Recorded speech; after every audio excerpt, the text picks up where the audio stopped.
Es mañana de viernes y a esta hora siempre nos acompaña Lilia Vélez y es como clase de ciencia política, es como clase de periodismo, es de veras una cátedra la que tenemos todos los viernes a esta hora. ¿Cómo estás, Lilia? Hola Carlos, muy bien, muchas gracias, muy contenta de estar aquí y Oye, gracias. no sé qué tema traes, pero yo sí te tengo dos, tres preguntitas, ¿no? Adelante.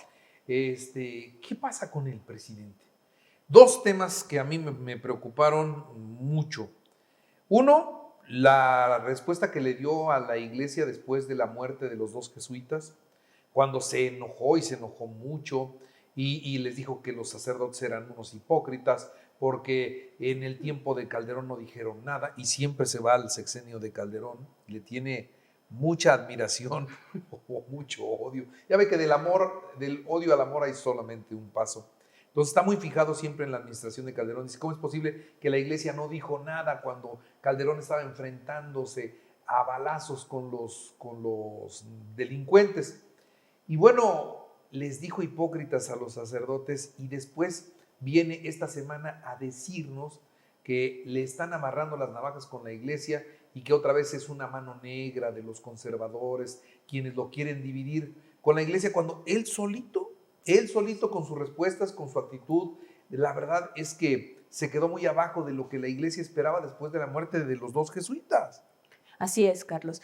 ¿Qué veo yo? Veo al presidente muy desesperado, es decir, creo que ha empezado a notar que su discurso, si bien no deja de convencer, porque sigue teniendo una alta credibilidad, una alta confianza, sí ha empezado, por lo menos en ciertos temas, por ejemplo, el tema de seguridad es el número uno, después el tema económico, en donde ya la gente empieza a decir, pues las políticas del presidente, el gobierno no está haciendo lo suficiente, y particularmente este tema de la estrategia, la entrecomillo, porque para mí no es una estrategia, No sino la hay ausencia de estrategia. una estrategia, esto que él simplifica como siempre con la frase esta de abrazos no balazos, no está funcionando. Entonces ya hay una demanda fuerte, una presión fuerte de distintos sectores, incluso de sectores que votaron por él y que lo apoyan, y eso está muy claro en las encuestas, y están llamando la atención porque a todos nos pega la seguridad. Entonces, ¿cómo lo veo? Un poco desesperado porque creo que se está dando cuenta de que no está convenciendo y de que la presión está creciendo. La otra cosa que yo veo, Carlos, es que está muy solo.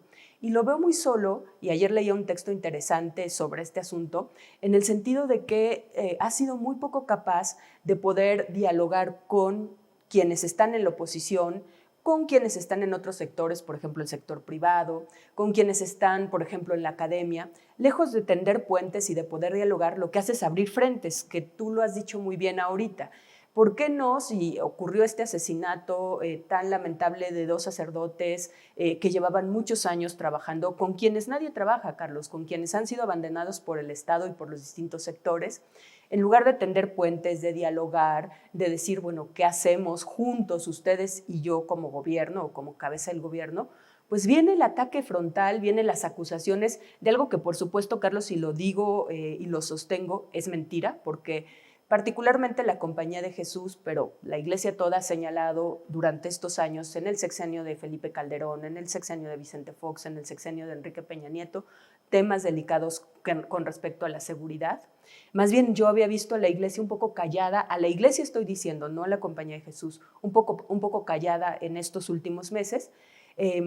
La Compañía de Jesús, las distintas obras de la Compañía de Jesús, que son muchas, Carlos, son de los más críticos, son de los que pues han establecido más, por ejemplo, la necesidad de desmilitarizar el país, han hablado de la violencia feminicida, han hablado del tema de los migrantes y los riesgos y la inseguridad que viven, han hablado de las violaciones a derechos humanos. Entonces no se puede decir que no han dicho las cosas en este sexenio y en otros. Entonces, Carlos, en resumen, ¿cómo lo veo?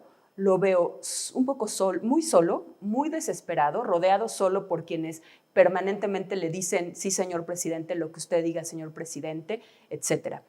¿Y qué veo ahora, Carlos? Veo un actor político y social fuerte que por primera vez se le planta enfrente, que es la Iglesia Católica. Que la Iglesia Católica con todo y que pues ya no es la iglesia que fue hace muchos años, pero sí es la iglesia mayoritaria, Carlos, casi 8 de cada 10 mexicanos se declara católico. Y es cierto que puede haber muchos católicos que se declaren y que no sean católicos practicantes, pero cuando te preguntan en el censo, 8 de cada 10 decimos soy católico.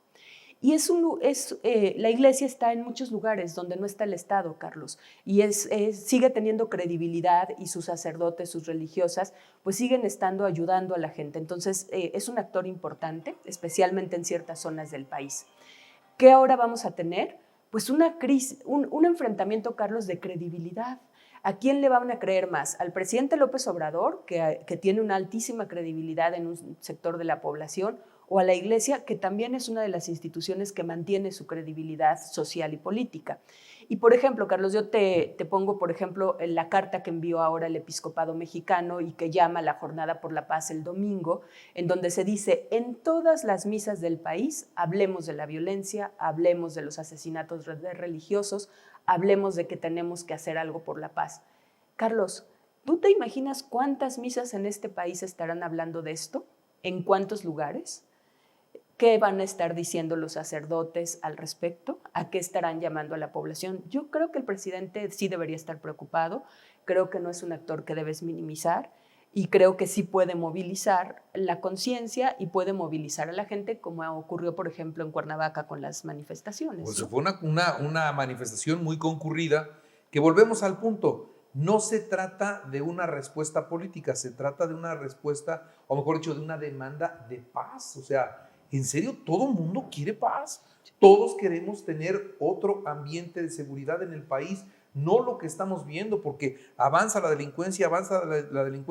Desde Estados Unidos nos dicen, están perdiendo territorio, ya hay lugares en donde el gobierno no puede entrar, donde el gobierno no puede dominar. Bueno, pues esa es una batalla perdida que tarde o temprano nos va a pegar a todos y que no sé cuántos años nos va a llevar a revertir, ¿no? Yo creo que nos va a llevar muchos años y que no va a ser una tarea ni fácil ni que la pueda hacer solo el gobierno. Y ahí es donde creo se equivoca el presidente. Creo que el presidente tendría que convocar y en ese caso usar a la iglesia y a otros sectores para convocar a un diálogo nacional y decir, ¿qué hacemos ustedes y nosotros para poder enfrentar esta crisis de violencia, esta crisis de inseguridad que está generando muertes, secuestros, violaciones, extorsiones, ¿no? Por ejemplo, la extorsión ha crecido de manera muy importante y creo que el presidente tendría, como político que es, porque realmente el presidente es un político nato, hacer esta convocatoria. Ahora, si me preguntas si lo va a hacer, yo creo que no, creo que está montado en su soberbia, creo que va a cerrar los canales y endurecer su discurso y que va a hacer esto, un enfrentamiento y al final creo que todos perdemos en este enfrentamiento. Creo que la iglesia pues tendrá que más bien tratar de convocarnos a todos, los que somos católicos y los que no, a trabajar, a proponer desde las universidades, desde la sociedad civil, qué proponemos para cambiar al país. Y además, Carlos, un factor adicional pues es que viene la elección cada vez más cerca y tú sabes que cuando viene la elección el poder presidencial o de quien esté en el Ejecutivo empieza a disminuir y pues todo se vuelve electoral. Entonces, pues se va a enrarecer el clima, la oposición va a ser mucho más crítica, vamos a empezar a ver aspirantes de la oposición hablando del tema y creo que esto pues va a molestar y va a complejizar el panorama en los próximos meses, Carlos. Bueno, eso con el tema de la seguridad. Pero dime, por favor, ¿qué opinas de que ya hay que ir pensando en una campaña para acabar con la Estatua de la Libertad? O sea, ¿qué pasa en serio? ¿Qué pasa por la mente de un presidente de la República Mexicana para decir que va a comenzar una campaña para acabar con la Estatua de la Libertad? ¿En serio? ¿En serio? ¿En serio? No entiendo por qué dijo eso. Pues yo creo, mira, el presidente es hábil para distraer, entonces utiliza muchas veces pues cuestiones esas que nos parecen a ti, a mí, a mucha gente absurdas, pero que logra que por lo menos quienes son sus seguidores pues de alguna manera se distraigan, hablan, lo reproduzcan y de esta manera pues está la presión sobre todo el tema de la iglesia. Perdón. No, no te preocupes, no te preocupes. Es el tema de la iglesia. Sí, esto se convierte en un distractor, como en su momento fue un distractor la famosísima venta del avión o la rifa del avión presidencial. Es algo parecido. Es una locura. Sí, es una locura, pero creo que en este caso no le funcionó tanto. Te voy a decir por qué. Primero, porque el tema Julian Assange, la verdad es que muy pocos lo conocemos, Carlos. Quienes nos hemos dedicado a temas de libertad de expresión, pues sabemos quién es, qué hizo, por qué nos parece que es un abuso lo que está ocurriendo con él o no. Pero la verdad es que el común de los mortales, Carlos, tú le preguntas quién es Julian Assange o Sí, Julian Assange, no es conocido. Pues. no es conocido. Y el tema de plantearlo de la Estatua de la Libertad, creo que hasta a sus propios seguidores ya les parece algo excesivo y mejor guardan Ridículo, silencio. ¿no? Ridículo. Es ridículo realmente lo que está sucediendo con estas declaraciones. Y un último punto que le quiero preguntar a Lilia ya para cerrar su colaboración. Ahora sí me la llevé por otro camino. Traía una colaboración distinta y me la llevé por otro camino. Pues ya se está hablando con mucha insistencia de que el mando del Aeropuerto Internacional de la Ciudad de México del Benito Juárez quedará en manos del ejército. O sea, todo es el ejército. El proceso de militarización, Carlos, que hemos tenido en este gobierno es brutal y a mí me preocupa por dos razones. El ejército y las Fuerzas Armadas en general en este país, a diferencia de lo que ha pasado en otros países en América Latina, se mantuvieron al margen del poder formal. Es decir, ellos estaban ahí, por supuesto que apoyaron a los presidentes y pues todo el tema de la guerra sucia es eso, es un apoyo, es enfrentar a quienes se consideraba opositores.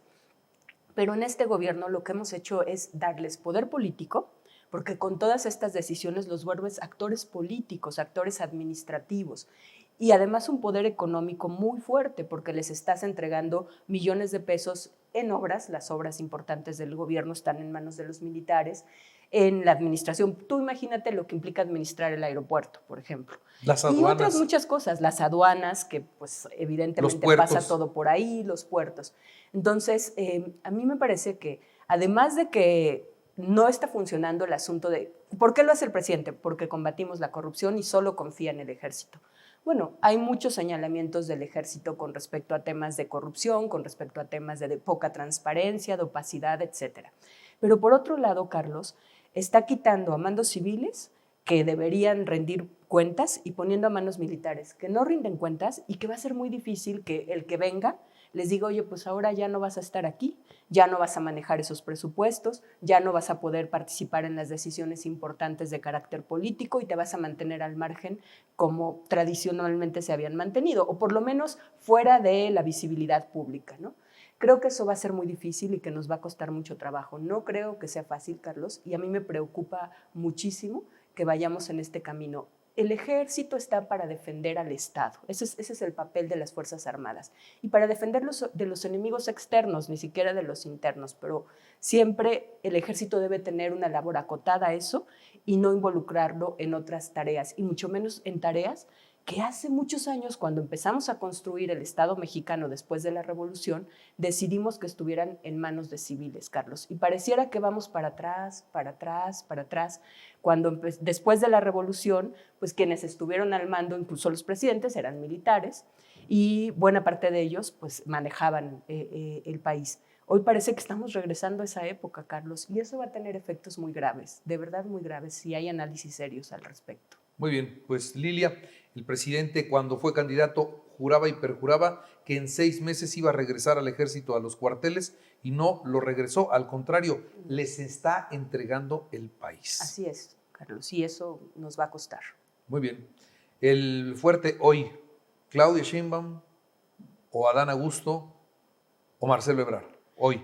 Hoy, yo creo que hoy sigue siendo Sheinbaum su consentida, su preferida, pero creo que viendo cómo están las cosas ha empezado a preparar la posibilidad de Adán Augusto. No veo a Marcelo Ebrard. No ¿La está llegada de Yáñez es un mensaje? Sí, yo creo que es un mensaje. Yáñez es un excelente operador, es un operador de medios, es un operador político y creo que apunta a la Secretaría y por supuesto a Adán Augusto y que lo va preparando para la posibilidad de que él sea el emergente si Claudia, su candidatura no llega a cuajar. Y yo veo a Claudia con muchas dificultades, la verdad. Muy bien, pues Lilia, perdón, pero estaba muy interesado en conocer tus opiniones. Ay, muchísimas gracias, Carlos. Gracias, Lilia.